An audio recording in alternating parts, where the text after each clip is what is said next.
Hey everyone, कैसे हो आप सब। आई होप आप सभी बहुत अच्छे होंगे, सेफ होंगे।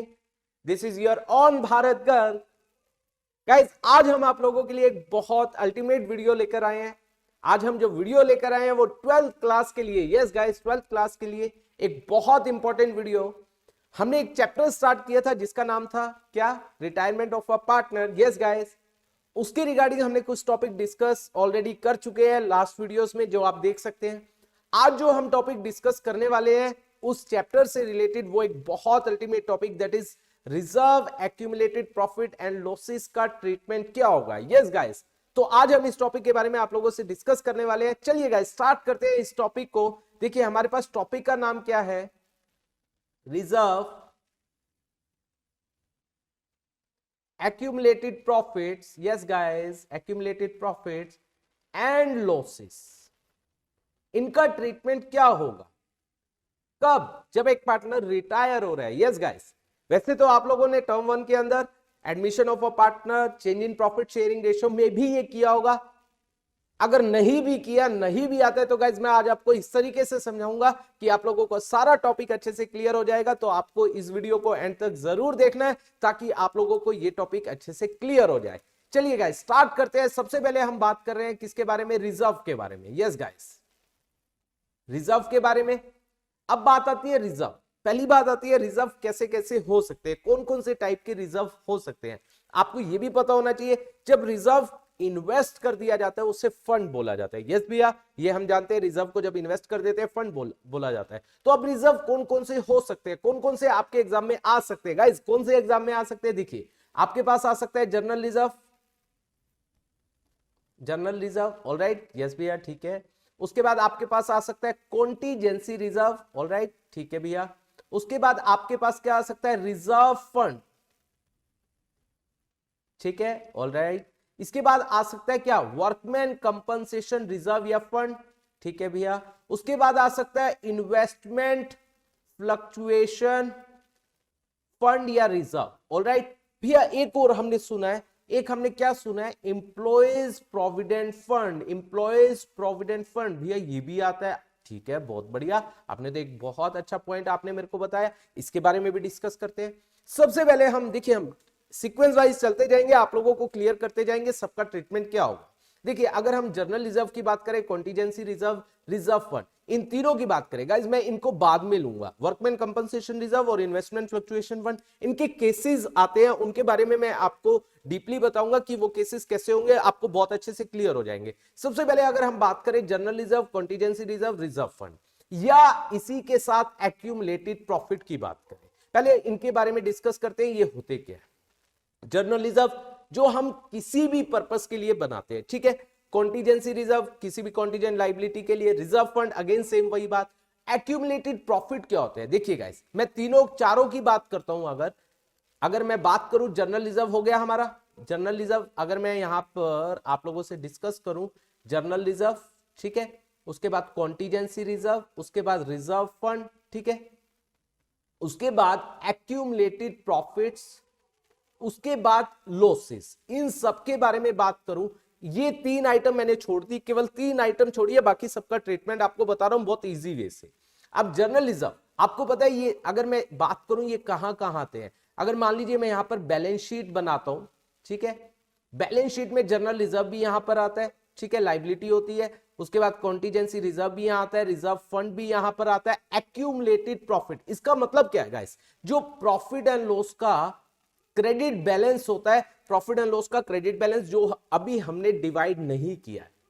जो पार्टनरशिप में जो आप प्रॉफिट एंड लॉस एप्रोप्रिएशन का बैलेंस दिखाते हो, जो पार्टनर्स में अभी डिवाइड नहीं हुआ है, हमने क्या किया है, उसको रिटेन्ड अर्निंग के तौर पर हमने उसको रख लिया, तो ये अभी डिवाइड नहीं हुआ है, that is accumulated profits, profit and loss का क्रेडिट बैलेंस, ठीक है। और उसके बाद यहां पर अगर मैं बात करूं लॉसेस में, अगर मैं बात करूं, देखो एक्यूमुलेटेड प्रॉफिट हो गया, लॉसेस। अब लॉसेस में क्या आ सकता है, आपका एडवर्टीजमेंट सस्पेंस आ सकता है, ठीक है। और उसके बाद और क्या आ सकता है, प्रॉफिट एंड लॉस का debit balance, yes guys, debit balance आ सकता है। ये सब बेसिकली मैंने बात की, general reserve, contingency reserve, reserve fund, इन सब की बात की। अब इन सब का ट्रीटमेंट क्या होता है, देखिए, अब जो जनरल रिजर्व है ये कहां से बना, ये आउट ऑफ प्रॉफिट बना। मान लीजिए आप और मैं पार्टनर है, समझिए मैं और आप पार्टनर है, आपको क्लियर होगा, आप छोड़कर जा रहे हैं, हमने जनरल रिजर्व बनाया, हमने कॉन्टीजेंसी रिजर्व बनाया, हमने रिजर्व फंड बनाया, या हमने प्रॉफिट एंड लॉस में अभी कुछ बैलेंस छोड़ दिया, क्या उसमें आपका हिस्सा है या नहीं है? यस भैया बिल्कुल है, हमने भी डाला है उसके अंदर। मान लीजिए हम दोनों किस रेशो में पार्टनर थे, ए और बी, मान लीजिए ए आप हो, बी मैं हूं, बी का मतलब भारत, तो मैंने अपना नाम बी पे रख लिया, 1:1 में थे।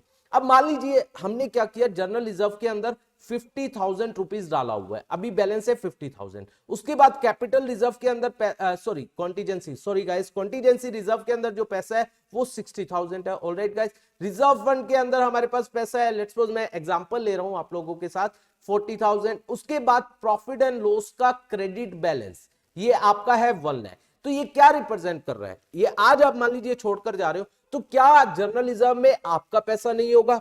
बिल्कुल होगा, आधा आपका होगा आधा मेरा होगा।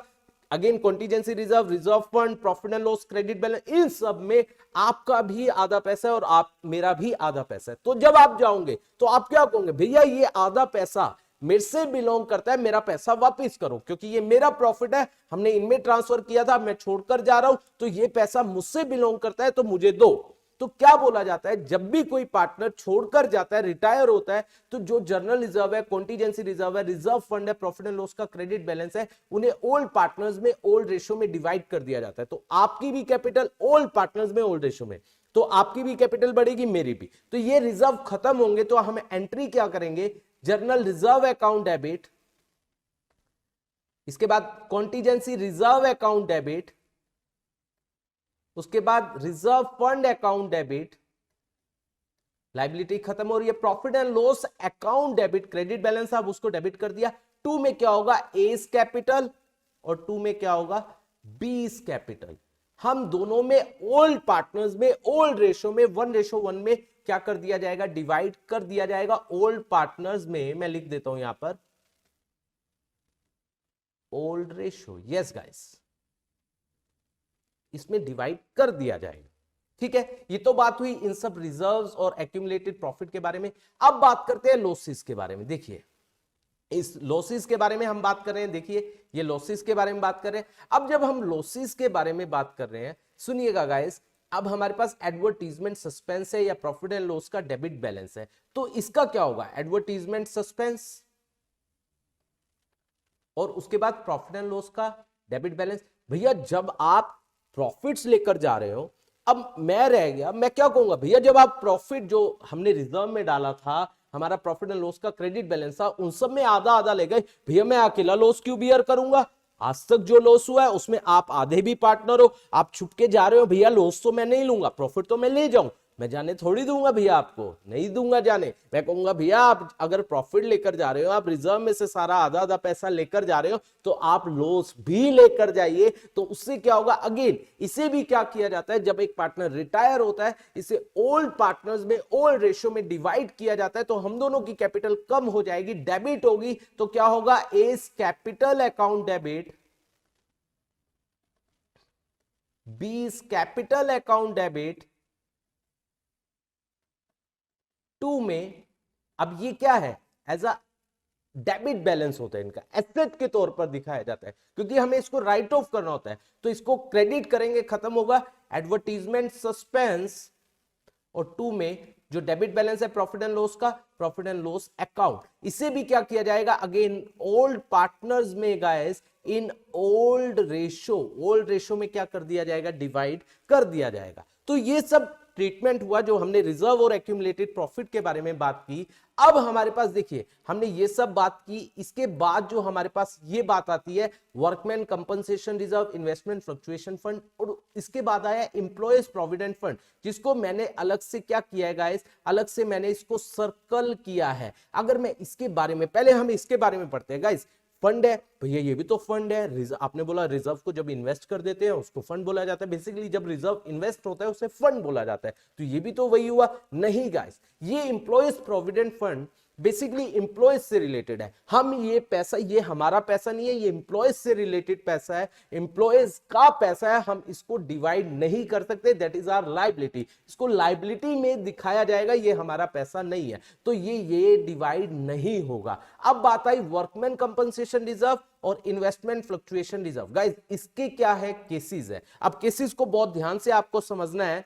देखिए केसेस मैं बिल्कुल इजी वे से आपको करवा रहा हूं। वर्कमैन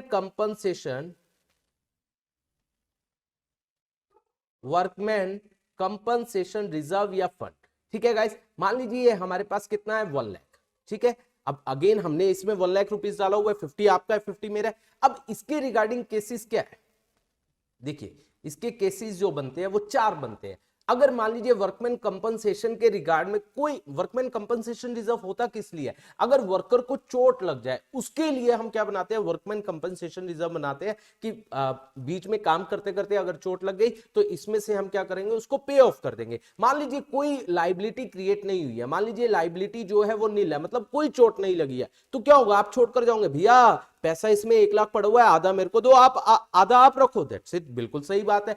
अगर उसके अगेंस्ट लाइबिलिटी है गाइस 50,000 की, तो आप क्या कहोगे, भैया लाइबिलिटी तो 50 देनी है, 50 तो बच गया, बाकी हम दोनों में डिवाइड होना चाहिए, बिल्कुल सही। अगर उसके अगेंस्ट लाइबिलिटी पूरी 1 लाख की है, अब क्या होगा, मैं कहूंगा भैया देने ही 1 लाख है तो मैं आपको क्यों दूंगा, 1 के 1 उसको चलेगा, ना आपके लिए बचा ना मेरे लिए बचा। अब ये भी तो हो सकता है, ज्यादा हो सकता है, 1,50,000 भी तो हो सकती है, अरे भाई ये भी हो सकती है। चलिए गाइस इसकी एंट्री क्या होगी, अगर मान लीजिए कुछ भी लाइबिलिटी नहीं है तो क्या होगा गाइस, तो क्या होगा, इसमें एज इट इज पैसा पड़ा हुआ है, हम दोनों में क्या कर दिया जाएगा, डिवाइड। तो ओल्ड पार्टनर्स में, ओल्ड रेशियो में, तो entry would be workman compensation reserve. 2 में क्या होगा, old partners in old ratio, मतलब ए में और बी में 50-50 डिवाइड हो जाएगा, ठीक है। इसके बाद अगर लाइबिलिटी, गाइस ध्यान से समझना, मैं इसको थोड़ा सा नीचे कर देता हूं, अगर लाइबिलिटी 50,000 है तो क्या होगा, मैं इसको एंट्री करके दिखा देता हूं, workman compensation reserve account debit 1 lakh. 2 provision for workman compensation claim, कितना हो गया 50, हमने ये 50,000 इसमें डाल दिया, ये लाइबिलिटी बना दी, और बाकी आप कहोगे भैया 50 बच गया, 25 मेरे को दो ना, अभी 50 का तो कोई यूज ही नहीं है, 50 चलो हमने उसके लिए रख दिया, क्लेम के लिए रख दिया, 50 तो बच गया ना, तो इससे बाकी 50 को ओल्ड पार्टनर्स में ओल्ड रेशियो में क्या कर दिया जाएगा, डिवाइड। मान लीजिए ए और बी पार्टनर है, अगेन वही, तो क्या होगा 25,000 एंड 25,000, बिल्कुल सही। अब बात आई अगर इसके अगेंस्ट जो लाइबिलिटी है वो 1 लाख की है तो कुछ भी डिवाइड नहीं होगा, तो एंट्री क्या होगी, workman compensation reserve account debit to provision for workman compensation claim, that would be कितना आ जाएगा 1 लाख, और 1 लाख कुछ भी पार्टनर्स में क्या नहीं होगा, डिवाइड नहीं होगा। अब बात आई, क्या बात आई, अगर लाइबिलिटी ही 150 की है लेकिन रिजर्व में तो पड़ा हुआ है कितना, 1 लाख ओनली, तो क्या होगा गाइस ध्यान से समझना, तो एंट्री क्या होगी, अब वर्कमैन कंपनसेशन रिजर्व तो खत्म होगा कितने से, 1 लाख से, लेकिन लाइबिलिटी कितने की है, to provision for workman compensation claim, ये आ गया 1,50,000। अब भैया अब 1 लाख रुपए रिजर्व में डाले, देने 150 है, तो मैं आपको कहूंगा भैया अभी जाना नहीं है, 50 और देने हैं, 25 आपको देने पड़ेंगे, 25 मुझे देने पड़ेंगे, तो हम लाइबिलिटी बढ़ रही है। और आपने पिछले लेक्चर में ये पढ़ा था, जब भी एसेट और लाइबिलिटी क्या होती है, कम या ज्यादा होती है, रीवैल्यूएशन, उसको हम रीवैल्यूएशन में दिखाते हैं, तो यहां पर रीवैल्यूएशन अकाउंट डेबिट होगा कितने से, 50,000 से, और ये रीवैल्यूएशन का लॉस है, 25 आप दोगे, 25 मैं दूंगा, तो एंट्री क्या होगी, देखो अब इसे बंद भी करना होता है, एज कैपिटल अकाउंट डेबिट 25,000, बीस कैपिटल अकाउंट डेबिट 25,000, और 2 में क्या हो जाएगा, रीवैल्यूएशन, ये आ जाएगा 50,000। आई होप ये बात आपको समझ आई होगी। तो ये हमारा कॉन्सेप्ट हुआ किसका, वर्कमैन कंपनसेशन रिजर्व का। अब बात आई गाइस हमारे पास इसके बाद लास्ट आ रहा है, that is investment fluctuation fund. Yes guys, investment fluctuation fund पहली बात क्यों बनाया जाता है कि अगर इन्वेस्टमेंट की वैल्यू में कोई भी फ्लक्चुएशन होता है, इन्वेस्टमेंट की वैल्यू कम होती है, तो अगर हमें उससे लॉस होता है तो हम इस रिजर्व से उस लॉस को क्या कर सके, हम उसको इस रिजर्व से यूज कर सके, उस लॉस को यहां से यूज कर सके। मान लीजिए इन्वेस्टमेंट फ्लक्चुएशन फंड में हमने डाला हुआ है अगेन 1 लाख, ठीक है गाइस। अब बात समझना, अब यहां पर ये कब होता है इन्वेस्टमेंट फ्लक्चुएशन फंड, जब इन्वेस्टमेंट होगी। मान लीजिए अब इन्वेस्टमेंट की, इसका रिलेशन जो है वो इन्वेस्टमेंट से है, तो यहां पर मान लीजिए इन्वेस्टमेंट हमने, उसकी जो कॉस्ट है वो 1 लाख है, ठीक है। अब मान लीजिए उसकी वैल्यू जो है वो कितनी है, 1 लाख ही है, there is no change, 1 lakh है और 1 लाख ही उसकी आज के टाइम में वैल्यू है, तो कोई भी मेरे ख्याल से चेंज नहीं हुआ है, कोई लॉस नहीं हुआ है। तो ये जो फंड में पड़ा हुआ है, आप क्या बोलोगे, 50 मेरा है 50 आपका है, तो ओल्ड पार्टनर्स में ओल्ड रेशियो में डिवाइड हो जाएगा। अगर इसकी वैल्यू, इन्वेस्टमेंट की वैल्यू कितनी हो जाती है गाइस, मान लीजिए 50,000 रह जाती है, तो क्या होगा अभी बात करेंगे। अगर उसकी वैल्यू 0 रह जाती है तो क्या होगा, अगर इन्वेस्टमेंट की वैल्यू 1,50,000 हो जाती है तो क्या होगा। तो गाइज अगर हम इसके बारे में डिस्कशन करेंगे तो देखिए ये भी हो सकता है गाइज, मैं अगर यहां पर देखूं, अगर यहां पर मैं इसको क्या करता हूं, एक काम करता हूं इजी करने के लिए इसको 1,20,000 कर देता हूं, ठीक है, ताकि आपको और भी केसेस समझ आ जाए। देखिए अब यहां पर 1 लाख है, अब इन्वेस्टमेंट की वैल्यू क्या हो गई, यहां पर ले लेता हूं मैं एक और केस, 1,20,000 ही है। तो देखो 1,20,000 इसकी वैल्यू है और 1,20,000 ही आज के टाइम में वैल्यू है, देयर इज नो चेंज। तो इसको क्या किया जाएगा गाइस, इसको ओल्ड पार्टनर्स में इन ओल्ड रेशो पूरा का पूरा क्या कर दिया जाएगा, डिवाइड, ठीक है गाइस। इसके बाद अगर इसकी वैल्यू कितनी हो गई, 1 लाख, ठीक है। अब क्या होगा, देखो 1 लाख हो गई, कितनी कम हो रही है, 20,000 कम हो रही है, तो हमने क्या कहा था, किसको किसको यूज करना है, फंड को, तो हम क्या कहेंगे, investment fluctuation fund account debit. ये तो पूरा का पूरा खत्म होगा, कितना, 1 लाख, इसमें से यूज कितना हो रहा है, 20,000, तो 2 में इन्वेस्टमेंट कितना हो गया, 20,000, बाकी को क्या करेंगे, 80,000 को ओल्ड पार्टनर्स में ओल्ड रेशियो में क्या कर दिया जाएगा, डिवाइड, ठीक है गाइस। अब अगला केस क्या आ रहा है, देखिए अगर वैल्यू हो गई इसकी 50, तो कितनी कम हो रही है, देखिए चेक कीजिए, 70,000 कम हो रही है। अब 70,000 किससे यूज होगा, इन्वेस्टमेंट फ्लक्चुएशन, सेम वही बात आ गई, इन्वेस्टमेंट फ्लक्चुएशन फंड कितने का है, 1 लाख का है, 2 में इन्वेस्टमेंट कितने की कम हो रही है गाइस, 70,000, बाकी को 30,000 को ओल्ड पार्टनर्स में ओल्ड रेशियो में क्या कर दिया जाएगा, डिवाइड 30,000 को, ऑलराइट गाइस। इसके बाद अगर वैल्यू कितनी हो रही है, 0, ठीक है, 0 हो रही है, 10,000 हो रही है, कुछ भी हो रही है, अब देखो कितने का नुकसान हो रहा है, 120 का, ठीक है, 120 का नुकसान हो रहा है, इन्वेस्टमेंट की वैल्यू 120 से कम हो रही है, तो क्या होगा, देखिए ध्यान से समझिए, अब 120 से कम हो रही है तो हम यहां पर क्या कहेंगे, इन्वेस्टमेंट फ्लक्चुएशन फंड कितने का है, 1 लाख, और 2 में इन्वेस्टमेंट कितने की कम हो रही है, 120, ठीक है। और इन्वेस्टमेंट देखो अब एसेट की वैल्यू 20 से कम हो रही है, तो यहां पर बाकी के लिए अगेन वही बात, रिवैल्यूएशन यूज होगा 20,000, और जैसा हमने बताया था रिवैल्यूएशन को क्या किया जाएगा, ओल्ड पार्टनर्स में एस कैपिटल अकाउंट डेबिट, बीस कैपिटल अकाउंट डेबिट, 2 में क्या हो जाएगा, रिवैल्यूएशन, जो अभी मैंने एंट्री बताई थी। अब बात आई अगर इन्वेस्टमेंट की वैल्यू बढ़ती है, देखिए इन्वेस्टमेंट की वैल्यू बढ़ती है तो देखिए हमारे पास रिजर्व कितने का है, इन्वेस्टमेंट फ्लक्चुएशन फंड कितने का है, दैट वुड बी 1 लाख, और इन्वेस्टमेंट की जो ओरिजिनल कॉस्ट थी वो हमारी कितनी थी, 1,20,000, और उसकी वैल्यू जो आज के टाइम में हो रही है वो हो रही है 1,50,000, तो 30,000 बढ़ रही है, ठीक है, सॉरी 30,000 हमारी बढ़ रही है।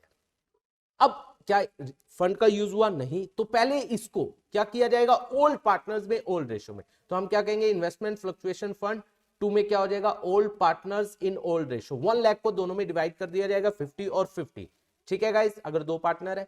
अब 30,000 का गेन हो रहा है, इसको भी ट्रीट किया जाएगा, क्योंकि 30,000 क्या हो रहा है, हमारी एसेट बढ़ रही है, तो हम क्या कहेंगे, इन्वेस्टमेंट अकाउंट डेबिट, 2 में रीवैल्यूएशन 30 और 30, ऑलराइट गाइस, और 30 को क्या किया जाएगा, ओल्ड पार्टनर्स में हम एंट्री क्या करेंगे, पार्टनर्स की कैपिटल बढ़ जाएगी, 2 में क्या हो जाएगा, एस कैपिटल, और 2 में क्या हो जाएगा, बीस कैपिटल, कितना हो जाएगा, 15, अगर मान लीजिए 1:1 है, ओल्ड पार्टनर्स में ओल्ड रेशियो में क्या कर दिया जाएगा, डिवाइड।